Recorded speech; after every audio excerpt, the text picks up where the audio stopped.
नमस्कार, आपण पाहत आहात लोकवाहिनी मीडिया. आजच्या महाराष्ट्र टॉप 20 बुलेटिनचा मी रत्नाकर. घेऊया आढावा महाराष्ट्रातील काही प्रमुख घडामोडींचा. महाराष्ट्रातील निकाय निवडणुकात काँग्रेसची कामगिरी संमिश्र राहिली असून पक्षाला मोठं यश मिळालेलं नाही. मुंबई महानगरपालिकेत मर्यादित यश मिळालं असलं तरी लातूरसह काही शहरात काँग्रेस आघाडीवर राहिलेली आहे. महानगरपालिका निवडणुकांचे निकाल जाहीर झाल्यानंतर काँग्रेसनं भारतीय जनता पक्ष आघाडीवर गंभीर आरोप केलेले आहेत. प्रदेशाध्यक्ष हर्षवर्धन सपकाळ यांनी भारतीय जनता पक्षावर फर्जी मतदान, पैसे वाटप आणि निवडणूक आयोगाच्या मदतीनं विजय मिळवल्याचा आरोप केला आहे. महाराष्ट्रातील 29 महानगरपालिकांपैकी 25 ठिकाणी भारतीय जनता पक्ष आघाडीनं वर्चस्व मिळवत मोठा विजय मिळवला आहे. देशातील सर्वात श्रीमंत असलेल्या मुंबई महानगरपालिकेत मिळालेल्या विजयासह अटल बिहारी वाजपेयी यांची दशकपूर्वीची भविष्यवाणी खरी ठरल्याचं बोललं जात आहे.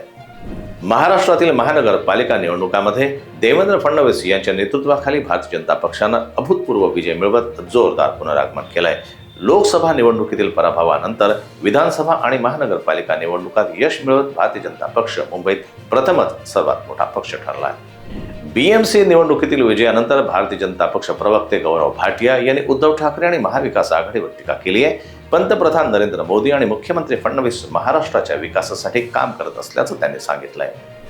महाराष्ट्रातील महानगरपालिका आणि बीएमसी निवडणुकातील भाजपच्या ऐतिहासिक विजयानंतर अमृता फडणवीस यांनी आनंद व्यक्त केलाय. हा विजय कार्यकर्ते, नेतृत्व, पंतप्रधान नरेंद्र मोदींचं मार्गदर्शन आणि विकासाच्या अजेंड्यावर असल्याचं त्यांनी म्हटलंय. बीएमसी सह राज्यातील 29 पैकी 25 महानगरपालिकात महायुतीला मिळालेल्या घवघवीत विजयानंतर मुख्यमंत्री देवेंद्र फडणवीस यांनी कार्यकर्त्यांना संबोधित केलं. हा विजय विक्रमी जनादेश असून जनतेने विकास आणि प्रामाणिकपणाला पसंती दिल्याचा स्पष्ट संदेश दिला असल्याचं त्यांनी यावेळी सांगितलं.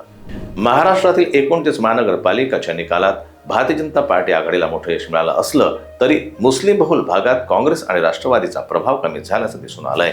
मालेगाव सारख्या भागात AIMIMनं धक्कादायक कामगिरी करत किंगमेकरची भूमिका मिळवली आहे.